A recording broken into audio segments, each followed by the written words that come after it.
Hi, so I wanted to make another ChatGPT video. I know a lot of my content recently has been about blogging and SEO, but it's something that I'm actually working on a lot right now and trying to optimize my website so that I'm ranking naturally on Google search. So I've found another method today that has actually helped me write 10 blogs very, very quickly in a short space of time using Google Keyword Finder and ChatGPT. So I'm going to get straight over onto the computer and show you. Right, so I'm using Google Keyword Planner here to plan my keywords as I always do.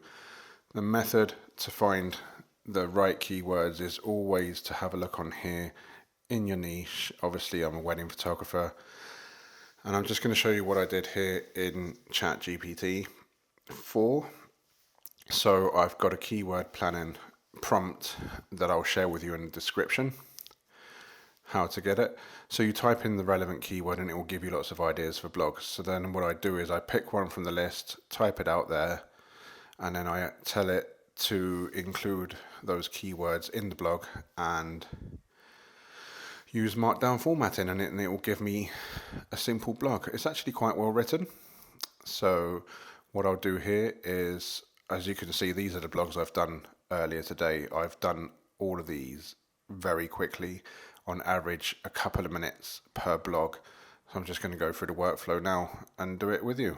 So I'm just going to open up a new chat and start from scratch. So here's the keyword tool that I was talking about. I'll put it in the description. So go back into Keyword Planner, find the keyword that I'm looking for, paste it into the prompt for the keyword strategy, and let ChatGPT do its thing. So it's going to create that table for me for the keyword clusters and suggest titles and meta descriptions, and then I'm going to use the table of contents quite literally to create most of the blogs that it actually suggests. And all I'm doing is getting the title from here, pasting it into the prompt, not even saying write this blog. I'm just pasting the title, telling it to include the keywords naturally within the article, and use markdown formatting. The reason I say markdown formatting is because it puts the H1 and H2 titles in naturally. So when I copy and paste into the back end of my website, which is on Squarespace, it automatically is formatted how I want it to. You can have it done as HTML, you can have it done however you want it to. I'm just going to stop that quickly because I've got a few here and this is just for example. So let's grab that one, paste that into there, and I'm telling ChatGPT, as I said, to include the keywords naturally in the title, in the article, and use markdown formatting. Again, you don't have to use markdown formatting yourself. That's just how I like ChatGPT to write the articles, and it's going to start generating. There you go. That's the formatting. The H1 title is big and formatted for H1, so when I put that in my website, it will already look the part. I'm just copying the meta description now. Oops. So the meta description for this blog, copy that over into the SEO part of my website. Again, this is my Squarespace. You might have a different platform. That's what it looks like on Squarespace. There's the meta title. So I'm just going to get a snippet of that for the SEO side of things. And then on the actual article itself, I'll put the right title in there. There we go. Just grab that, whack that in there. Whoops. Right, there we go. It's still writing that. So in the meantime, I embed these. I've got an ad account with like a affiliate account with Amazon. So I put some of the code into my blogs so that people that read it, if they click on it, that one's for the wedding list. It's a really good one, really popular.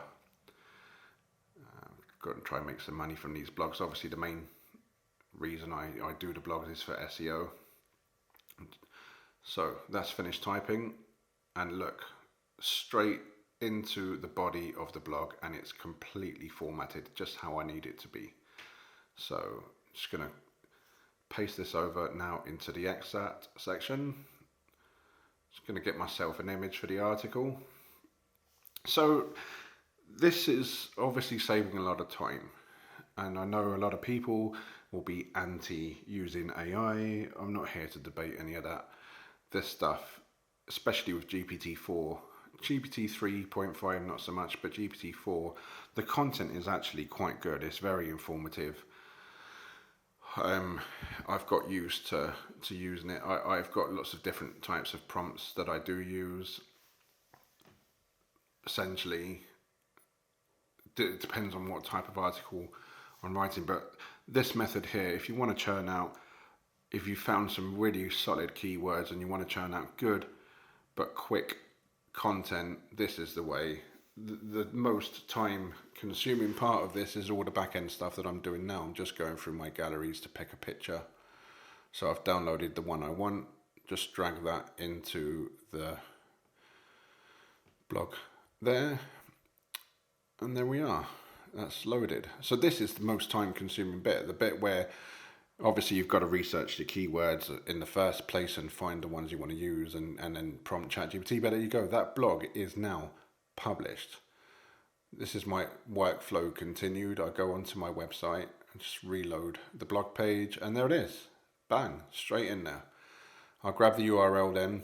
You don't have to follow my workflow step by step, but this is what I do. I get it straight into Google Search Console and ask them to index it for me. The reason I do it, even though Google normally indexes things naturally, as soon as you add a page, it will index it for you eventually, hopefully within a day or two, sometimes up to a week. But if you request it there and then, it gets indexed. In fact, since actually making this video, as I'm doing the voiceover after the fact, I've checked all the blogs I've done today, and all of them but the last one I've done is on there. So I think 9 out of 10 that I've written earlier today are already indexed. So I've requested for it to be indexed, and what I usually do from here is I click on the article live, and then I share it to Pinterest as well. I've got a board there, my wedding photography board, and that saves straight onto Pinterest. And there you go, start to finish, the length of this video, but I've been faffing around. So what, we're on 7 minutes and 20 seconds. I'm already moving on to the next article. Got the keyword table right there. Choose your next one, paste it in, include the rest of the prompt. Bang. And it's going to write the next article for me. And in the next couple of minutes, I'm not going to show you all of it, I've already shown you once, I'll have the new blog written and ready to go. That's 10 blogs I've done today. Like this. This video is less than 8 minutes long. So that's all it took. Hope you enjoyed watching. As always, if you find my content useful, don't forget to subscribe and like the video. It helps the analytics. I'll see you on the next one.